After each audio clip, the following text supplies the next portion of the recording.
Hapo awali tulikuwa na shida kubwa sana ya maji. Kwa sababu tulikuwa na tangi moja ambaye tuliojengewa na KENGEN ambaye haingeweza kuserve ile community yote. Kwa sababu kama siku moja upande mwingine maji inapatikana, alafu wengine hawapati maji. So pale watu wakawa na changamoto sana, wakawa wanalalamika sana. Maybe wengine wanaweza sema wanaonewa kwa sababu hawajapatiwa ile maji ama muda wa kupata maji. So hapo palikuwa na changamoto. Over 2,600 residents of RAPLands were not able to access water. Their normal work was also affected because most of them are pastoralists and their livestock also could not access water. One of the projects that we implemented as partners to improve the livelihoods of the community was the RAPLand Water Project, where partners came together to contribute in kind and also financially to enable the community to have access to reliable water supply. RAP stands for Relocation Action Plan. It's a project term to mean a plan that entails now relocating of community and their infrastructure. ForumCiv have been in RAPLand a little bit earlier than us, and out of their operations to help the society improve their livelihood, water became a key agenda upon as requested by the community. So we were then welcomed by both ForumCiv and KENGEN.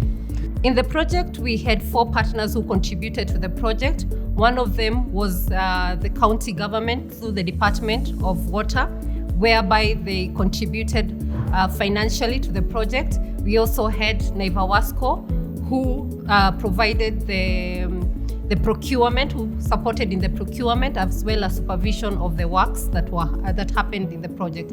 We also had KENGEN, who contributed to the supply of water, and also we had the project through ForumCiv, who supported by contributing financially to the project.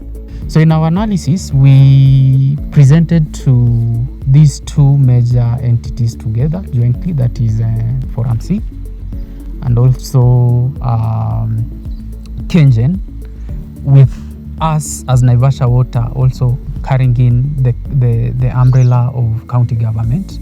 And we looked at the challenges, and we decided to really split the project into various components.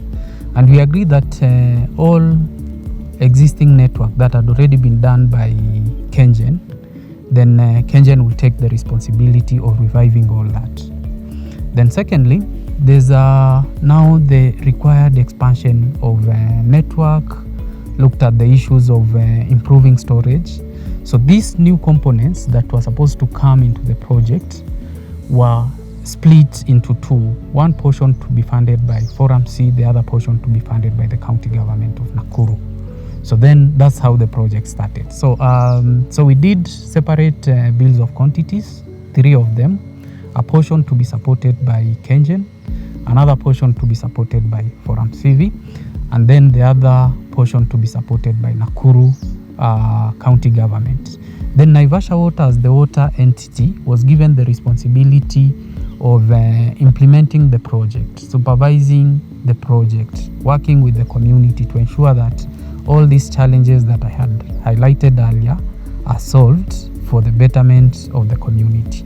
The reason why we did this project was basically more of rehabilitation of the system that had been developed initially by KENGEN, and they had dilapidated over time, and therefore we needed to ensure we develop an asset that will be more sustainable and come up with mechanisms of supplying water in a more sustainable way.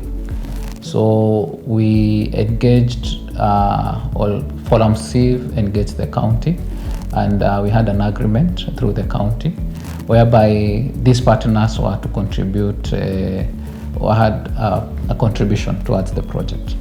So the county government contributed its resources through Naivasha Water and Sanitation Company Limited, whereby we did the designs, we did supervision of the works, whereas ForumCiv and partly the county government also financed these works. The first funding came from ForumCiv, and the goal for that, which we were able to do fully, was improve storage from 200 cubic meter tank by another 150 cubic meter tank.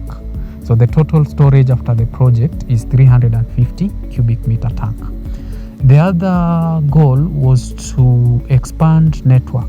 The expanding of network was basically to capture the additional construction of houses within the residential area of RAPLands, and the expansion was from 12 kilometer to 19.9 kilometer. So there was an additional 7.9 kilometer.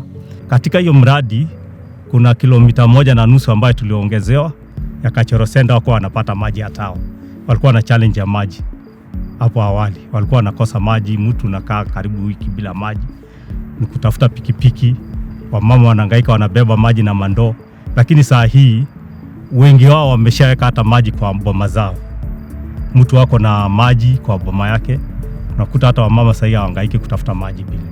So one of the achievements of the RAPLand water project is the improved knowledge of the communities on who has the responsibility in terms of provision of public and social services.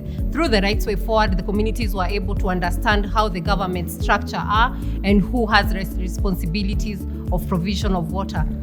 We also have more women participating in our workshops, in our trainings, in our empowerment initiatives, because they don't have to walk long distances in search of water. Even the kettles now can be able to have water available for them in short distances. Hiyo maji imetusaidia sana, kwa sababu sisi kama wamama wa Masai tulikuwa tunaenda maji mbali, ama unaweza ukalipa pikipiki kuanzia shilingi 300 ukilipa pesa ya chini mpaka 500, na ukijaribu kuangalia ile maji ikiletwa haitatosha. Maybe ni mitungi 5 tu.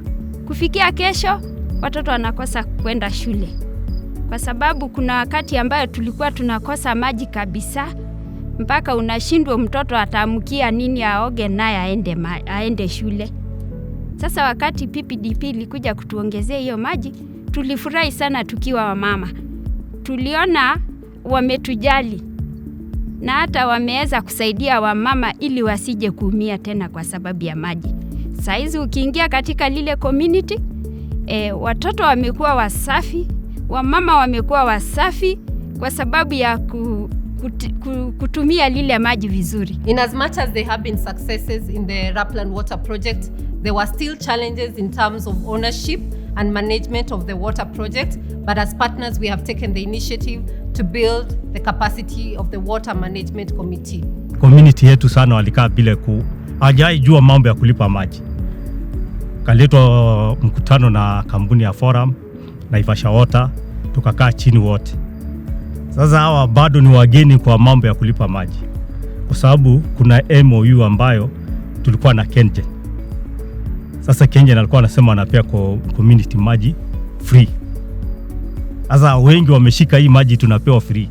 Ukoenda kuambia pesa ndio unaona inaleta mafutano kidogo. Lakini sasa upande hiyo ndio society kaingilia ikasema hakuna haja tufutane, waje si kama society tusimamie mambo ya nini maintenance, kwa sababu hiyo pesa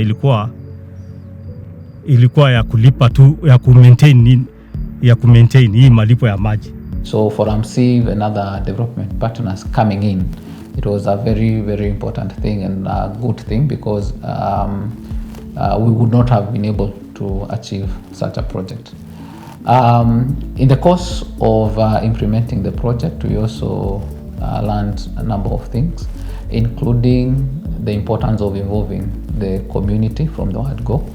I believe one of the things that led to the success of this project was that community involvement. From the word go, the RAPLand community were able to bring out their needs, and we tried to design the project that will be able to meet these needs, and that is why it was also acceptable to the community. Community wameshukuru sana juu ya hii mradi, kwa sababu walikuwa wamekaa sana bila maji, tunakosana, tunapigana wenyewe. Wao tunasema tunafungia maji, wale wa mwisho wako wanapata maji, lakini wameshukuru sana kampuni ambayo wamesaidia sisi kutujengea hii tanki sana. Wamama wamefurahi zaidi. Kile tu ningependa kusema ni kushukuru tu hawa PPDP kwa kazi nzuri ambayo wamekuwa wakifanya katika community yetu.